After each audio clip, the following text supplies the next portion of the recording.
Assalamualaikum dan salam sejahtera. Hari ini kita akan belajar berkenaan dengan tajuk pembangunan algoritma. Seperti yang kita belajar sebelum ini, algoritma ialah satu siri langkah ataupun tindakan yang jelas yang perlu dilaksanakan untuk menghasilkan output yang dihendaki. Maksudnya algoritma ni adalah satu siri langkah. Siri langkah ni bermaksud banyak langkah.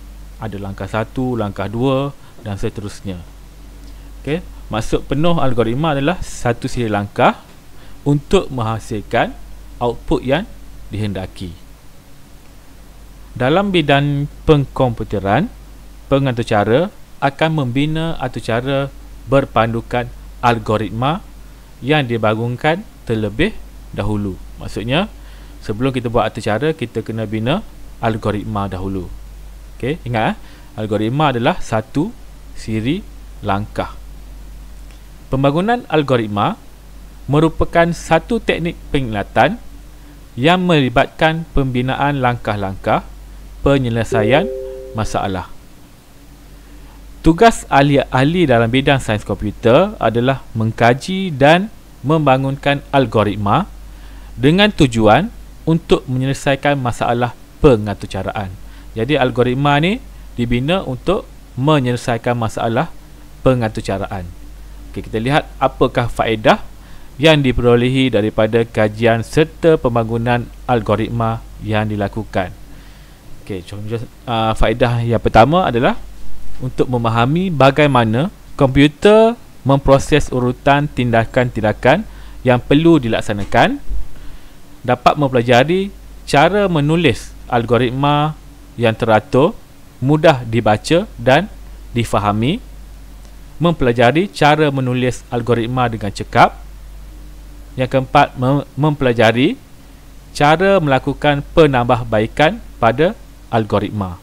Okay, dalam bab ini kita akan mempelajari dua jenis masalah pengaturcaraan, iaitu algoritma search dan algoritma sort. Jadi saya nak pelajar salin maksud algoritma ini sehinggalah bermula daripada sini sehinggalah faedah-faedah algoritma yang saya tanda dengan warna kuning ni. Saya nak kamu pelajar salin. Okey. Kemudian ciri-ciri search dan sort. Okey, dalam bab ni kita akan belajar berkenaan dengan search dan sort. Okey, kita belajar search dahulu. Okey, ini contoh Contohnya Zulaika ingin mendapatkan buku di perpustakaan untuk digunakan sebagai rujukan semasa membuat tugasan. Bagaimana Zulaika mencari buku yang dihendaki di perpustakaan? Okay, terdapat beberapa cara atau teknik search. Seperti yang kita akan belajar, itu teknik search. Dia ada dua jenis. Kita lihat search yang pertama. Okay, search ialah proses untuk mendapatkan sesuatu item tertentu yang terkandung dalam satu senarai. Dalam bidang pengkomputeran, search amat penting untuk membantu manusia mendapatkan maklumat yang dihendaki dengan lebih cepat. Jadi search ni untuk kita cari maklumat yang dihendaki. Manusia boleh mengarahkan aplikasi pemproses kata untuk mencari satu perkataan yang berulang dalam satu senarai. Dalam bab ini, kita akan belajar dua jenis search, iaitu linear search dan binary search. Apa maksud linear dan apa maksud binary? Okey, kita akan belajar. Yang pertama, linear search. Okey, linear search. Linear search ialah satu teknik untuk mendapatkan item yang dihendaki dalam satu senarai linear. Okey, maksud linear ni maksudnya straight ataupun satu garisan yang lurus ataupun satu senarai yang linear. Okey. Carian akan bermula dengan item yang pertama yang terdapat dalam senarai. Jika item pertama bukan item yang dihendaki, kita akan mencari item seterusnya, iaitu item yang kedua.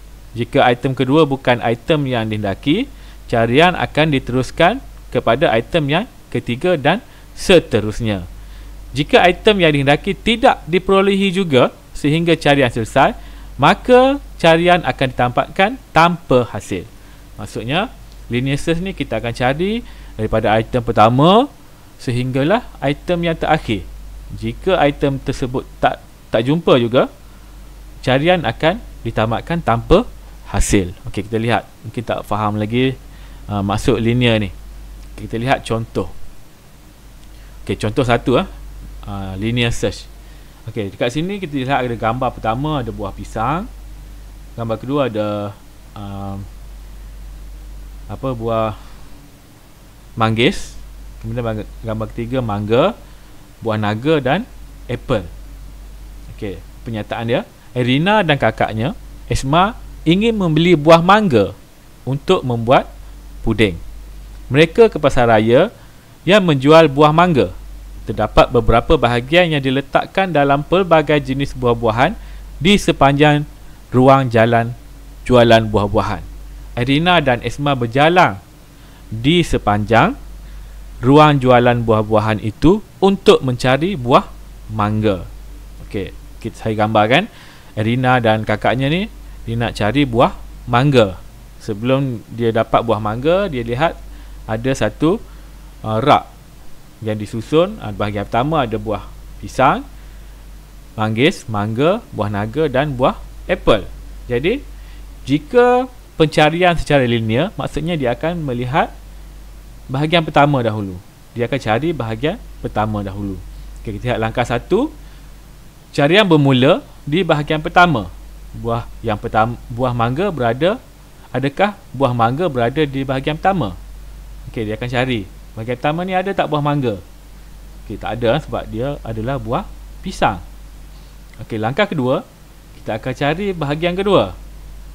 Adakah bahagian kedua ni ada buah mangga?